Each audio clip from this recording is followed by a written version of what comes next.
فأنا ناصح لإخواني بالصدع بالحق تبيض وجوههم. السكوت في مسألة الحزبية يضرها، فاصدع بما تؤمر وأعرض عن المشركين. سلامي على دماج ورجالها والشيخ يحيى ودار العلم يا سعد بانيها. Menurutnya dekatnya Allah Subhanahu wa taala dengan hambanya dan dekatnya hambanya dengan Allah Subhanahu wa taala itu secara dekat. Masalah kedudukan dan penerimaan doa bukan secara berjarak dekat. Jarak dekat ini termasuk ciri-ciri kejisiman yang mana Allah Subhanahu wa taala Maha Suci daripada perkara tersebut. Kemudian ahli tafsir tersebut mengaitkannya dengan ayat Al-Quran daripada surah Al-Baqarah, yaitu ayat wa idza sa'alaka 'ibadi 'anni fa inni qarib. Kemudian dan surah Al-Waqi'ah wa nahnu aqrabu ilayhi min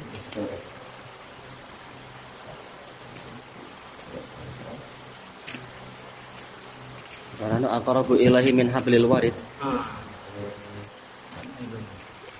Ya talaqal mutalaqiyan aqrabu ilayhi minkum walakin la tubsirun. Surah Al-Waqi'ah. Oh. Ada surah Al-Najm.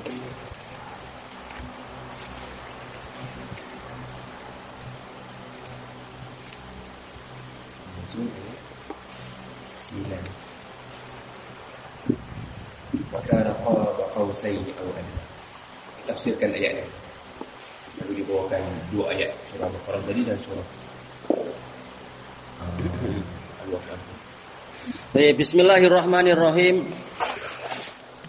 Intinya adalah segala penafsiran yang tidak sesuai dengan ajaran Nabi dan Salaf adalah tafsir yang keliru. Karena Al-Quran turun kepada Nabi SAW, baik, yang mana Allah Ta'ala menurunkan Al-Quran kepada Nabi SAW.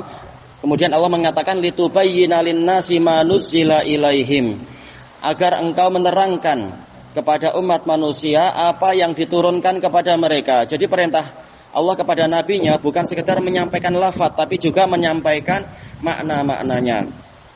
Telah diterangkan di dalam Sahih Muslim dan yang lain-lain, Nabi SAW menjelaskan, demikian pula penjelasan para sahabat, bahwasanya ayat-ayat yang di dalam surat An-Najm yang terkait dengan peristiwa Mi'raj, kedekatan yang ada itu adalah kedekatan Jibril, bukan kedekatan zatnya Allah Ta'ala dengan Nabi SAW. Jadi kalau sejak awal mereka kembali kepada hadis, selesai urusan. Tapi tatkala mereka hanya menggunakan ra'yu, rasional saja, tidak merasa cukup dengan ajaran Nabi dan para sahabat, namanya Asy'ariyah, ma'ruf dalam akidah mereka itu menyiratkan bahwasanya dalil-dalil nakli itu, kalau yang Quran adalah apa? Qat'iyatu subut, dhanniyatu dalalah. Memang dia pasti datang dari Allah, tetapi penunjukannya bersifat dhonni, persangkaan. Sementara dalil dari sunnah seringkali prakteknya mereka jadikan itu masuk dalam bab dhanniyatu subut, dhanniyatu dalalah. Penunjukannya, kepastiannya masih dhon, karena boleh jadi dhaif kot, boleh jadi rawinya keliru kot, masih sudah buruk sangka. Padahal mereka bukan rawi juga. Mereka tidak tahu bagaimana penapisan rawi yang sangat kuat sekali, penapisan para ulama jarh wa ta'dil terhadap rawi, dan bagaimana kehidupan rawi yang sangat tidak seperti ulama-ulama biasa. Kehidupan dalam artian cara menghafal dan kesungguhan memeriksa, memeriksa hafalannya sendiri, mengoreksi dan memperbaiki, menjaga dan sebagainya. Tapi bagi mereka ini masih dhanniyatu as-subut, dan juga sekali apa dhanniyatu dalalah, kalaupun selalu begitu. Kalaupun hadisnya sahih, tapi penunjukannya masih persangkaan, mungkin ini, mungkin itu. Nah, tatkala mereka memang seperti itu, maka jangan heran apabila mereka selalu mengisyaratkan bahwasanya apa? Dalalatul akal, qat'iyatu subut, qat'iyatu dalalah. Penunjukan akal itu pasti asalnya, dan juga apa? Penunjukannya juga pasti. Bahwasanya memang memang dia adalah betul-betul dalil akli yang betul, dan penunjukannya itu tidak perlu diragukan. Padahal apa? Mereka sendiri banyak khilafnya di antara mereka, para pengagung akal. Tatkala seperti itulah prinsip mereka, dan sejak awal memang prinsipnya tidak sama dengan prinsip Ahlussunnah wal Jamaah, prinsip yang diajarkan oleh Allah dan Rasulnya dan para sahabat. Tatkala seperti itu, maka hasilnya memang mereka tidak kembali kepada hadis. Kecuali sekedar apa? Li syawahid wal mutaba'at. Quran dan hadis hanya sekedar pendukung dan penguat semata dari rasional mereka. Itulah yang sering dipraktekkan, walaupun teorinya nampak indah-indah, tapi prakteknya seperti itu. Padahal kalau mereka mau kembali kepada Sahih Muslim dan yang lain-lain, penjelasan para salaf, para sahabat, akan diketahui bahwasanya fakana qaba qausaini au adna itu adalah Jibril, kedekatan Jibril, bukan kedekatan Nabi dengan Allah Ta'ala. Fa'auha ila abdihi ma'auha, ini kembalinya kepada Allah Ta'ala, dan itu biasa di dalam balaghah. Tidak selalu dhamir itu kembali ke yang terdekat, tetapi lihat korinahnya menuju kemana. Karena kita tahu dalam ulumil Quran, yaitu apa? Kaidah-kaidahnya itu bukan muttaridah, tidak selalu demikian. Terkadang kembali ke dhamir terdekat, terkadang kembali ke dhamir yang agak jauh, lihat korinahnya. Siapa yang mampu memberikan wahyu? Allah, berarti itu kembali kepada Allah. Sementara siapa yang qaba qausaini aw adna itu Jibril dengan penjelasan dari para sahabat. Sementara Rasulullah sudah ditanya, apakah Anda di malam Mi'raj itu melihat Allah? Beliau mengatakan cahaya, aku melihat cahaya. Dan dalam lafaz yang lain nurun anna arah, cahaya. Bagaimana saya melihat Allah? Yaitu dijelaskan maksudnya adalah nurul hijab. Bahkan mereka semua kalau kita lihat dalam syarah-syarahnya, syarah-syarah bahkan yang dipandang oleh Asy'ariyah, mereka mengakui yaitu cahaya hijab, bukan betul-betul melihat Allah Ta'ala dan sebagainya. Karena kata mereka kalau Allah itu dilihat berarti memerlukan jihah, memerlukan arah. Sementara Allah Ta'ala tersucikan dari arah, kata mereka. Kalau mereka sudah mengakui yang dilihat oleh Nabi adalah hijab, sementara ma'ruf dalam tafsir Sa'alabi dan lain-lain yang campur aduk antara sahih dan yang tidak sahih, bahkan yang batil, akan disebutkan bahwasanya hijab itu tebalnya sekian, tebalnya adalah bagaikan apa jarak langit bumi begini. Berarti jaraknya memang sangat jauh, tidak sesuai dengan lafaz qaba qausaini au adna, bagaikan jarak di antara dua ujung busur atau lebih dekat lagi. Berarti itu bukan Allah memang, tapi itu Jibril. Nah, kalau kembali ke hadis dan kalam sahabat, selesai, tidak perlu takwil. Oh, ini kedekatannya adalah kedekatan, bukan kedekatan zat, tetapi maksudnya adalah kedekatan pengabulan atau apa. Tak perlu letih-letih ke situ. Karena memang Allah sebenarnya tidak menceritakan masalah kedekatan zat di dalam ayat tersebut. Sehingga tak perlu pening sebenarnya. Tapi karena akarnya keliru, akhirnya cabang-cabangnya jadi keliru dan letih sendiri. Adapun kalau yang dibicarakan sekarang adalah al-qurbah, qurbah memang wajib dikembalikan kepada qarinahnya. Kalau qarinahnya menunjukkan adalah yaitu qurbatul ijabah, ya berarti qurbatul ijabah. Seperti yang tadi itu, wa idza sa'alaka ibadi anni fa inni qarib, telah dijelaskan setelahnya ujibu da'watad da'i idza da'an. Jadi qurbahnya adalah qurbul ijabah. Demikian pula dalam hadis muttafaqun alaih dari Abi Musa al-Asy'ari radhiyallahu anhu, tatkala para sahabat setiap kali naik ke dataran yang tinggi mereka mengeraskan takbir dan sebagainya itu, lalu Rasulullah mengatakan apa? Ya ayyuhan nas irba'u, dalam riwayat yang lain arbi'u ala anfusikum fa innakum la tad'una asamma wala ghaiba. Kemudian disebutkan innalladzi tad'un walakinnakum tad'una sami'an qariban mujiban. Kemudian mengatakan innalladzi tad'unahu aqrabu ila ahadikum min rahli unuqi min unuqi rahli. Sesungguhnya zat yang kalian seru itu lebih dekat kepada salah seorang dari kalian daripada leher kendaraannya. Jelas yang dimaksud kedekatan apa? Memang bukan kedekatan zat, tetapi kedekatan ijabah. Karena tadi disebutkan masalah doa, berarti terkait dengan kedekatan ijabah. Tapi anehnya itulah para ahli akal dan para ahli ahwa mereka kontradiksi di dalam kaidah. Justru hadis Abi Musa ini mereka jadikan sebagai dalil Allah di mana-mana. Yaitu apa? Buktinya Allah dekat dengan leher, Allah gini-gini. Berarti Allah di mana-mana. Katanya Allah tidak boleh ada kedekatan jarak.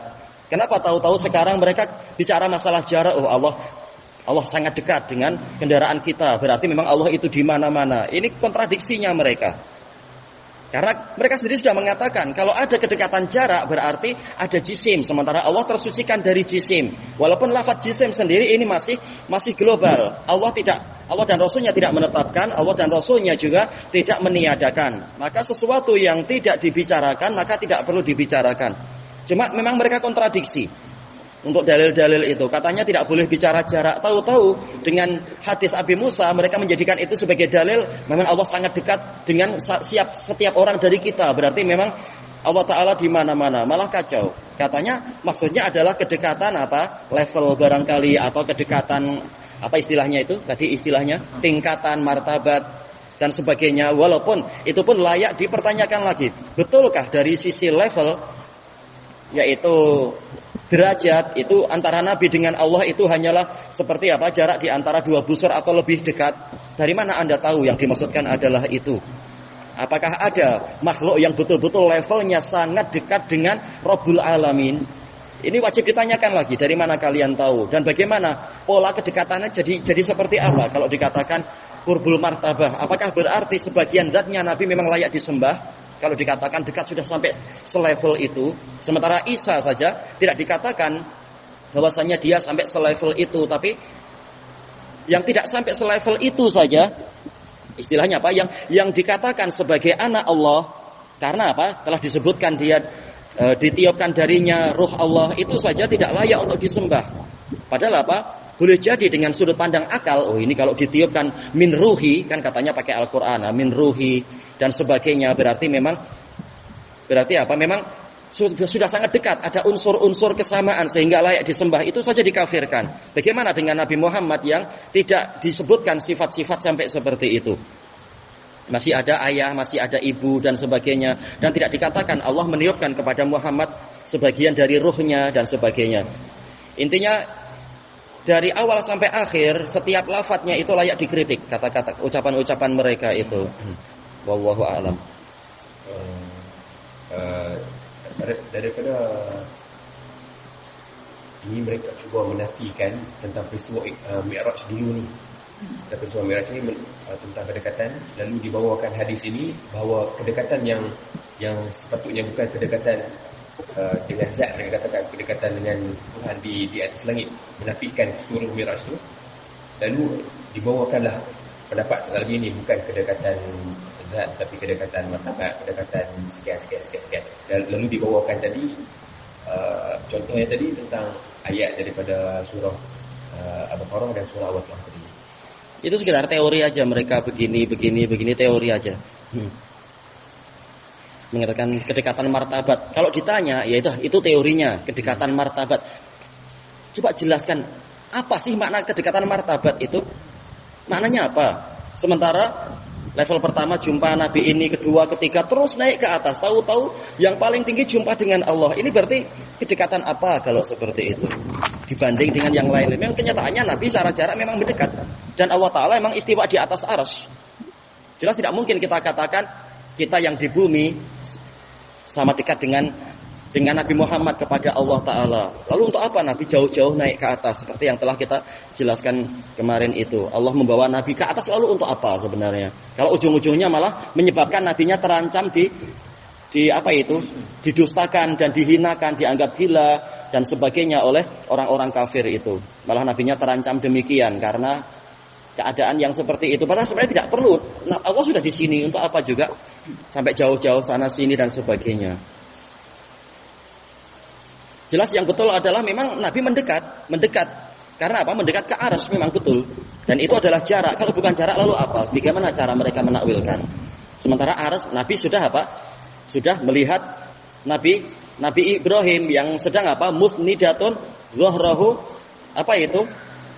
Ila baitil ma'mur. Kemudian Allah Ta'ala mengatakan indah jannatul ma'wa, yang indah sidratil muntaha itu menunjukkan memang Nabi Muhammad mendekat ke surga. Sementara surga bertingkat-tingkat. Sementara Rasulullah sendiri telah mengatakan surga tertinggi adalah Firdaus, dan di atas Firdaus itu ada arsy-Nya Ar-Rahman. Jelas ini adalah kedekatan jarak, semakin mendekat kepada Allah. Tapi tidaklah sampai dikatakan apa seperti jarak antara dua ujung busur tadi. Karena masih ada ketebalan hijab dan sebagainya. Wallahu a'lam. Adapun tentang masalah wa nahnu aqrabu ilaihi minkum walakin la tubsirun, itu telah dijelaskan di dalam lafaz-lafaz di situ, yaitu maksudnya nahnu di sini adalah para malaikat. Sebagaimana dalam ayat yang lain, wa nahnu aqrabu ilaihi min hablil warid id yatalaqal mutalaqqiyan. Ini adalah malaikat. Karena apa? Karena kedekatan Allah, kalau yang dimaksudkan adalah kedekatan pengawasan misalkan, karena ada dua pendapat. Apakah kedekatan itu dibagi-bagi seperti ma'iyah ataukah tidak dibagi. Tapi yang menyatakan dibagi, kedekatan di sini kedekatannya telah dibatasi dengan ya talaqal mutalaqiyan, yaitu dua malaikat yang saling berjumpa, anil yamini wa anis shimali qa'id.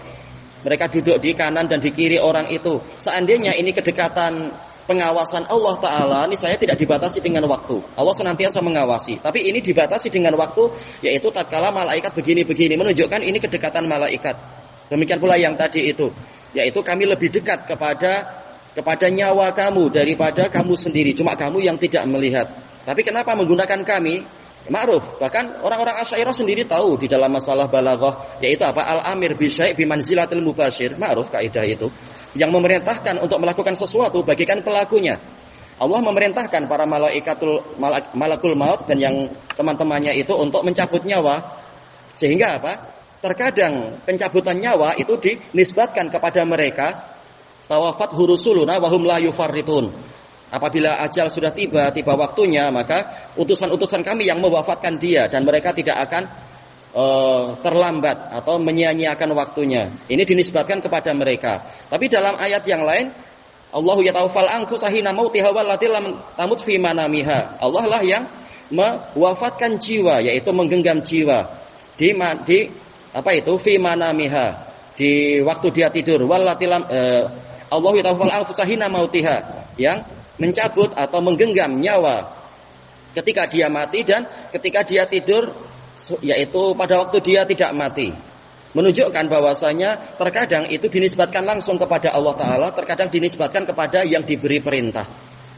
Ini menunjukkan tidak selalu kembali ke Allah. Tapi boleh jadi maksudnya adalah para malaikat, tetapi Allah menggunakan karena Allah yang memerintahkan mereka melakukan itu. Ini dilihat dari siyaknya. Dan ini kata para ulama, ini bukan takwil. Kata Imam Ibnu Qudamah, demikian pula kata Imam Ahmad, demikian pula kata Imam Al-Ajurri, ini bukan takwil, tetapi inilah tafsir. Yaitu apa? Tafsir maksudnya adalah memahami suatu lafaz lihat dari qarinah-qarinahnya. Karena si pembicara terkadang berbicara dalam keadaan dengan lafaz yang sangat jelas, terkadang berbicara dengan lafaz yang tidak seberapa jelas namun diterangkan dari awal kalimat atau dari akhir kalimat. Maka ini adalah tafsir, bukan takwil. Karena yang namanya takwil adalah sarfu lafaz an dhahirihi ila apa? Ila maknan marjuh min ghairi dalil. Memalingkan lafaz dari zahirnya kepada makna yang marjuh tanpa adanya dalil. Nah, yang dilakukan Asy'ariyah itu tanpa dalil memang. Kenyataannya yang mereka datangkan ini itu bukan dalil. Sementara yang kita sebutkan di sini penjelasan para salaf itu memalingkan lafaz itu dengan apa? Dengan dalil, dan itu adalah tafsir itu sendiri. Itulah tugas dari tafsir, menerangkan makna. Dan itu ma'ruf, dan itu bukan takwil. Baik, wallahu a'lam. Alhamdulillahirabbil alamin.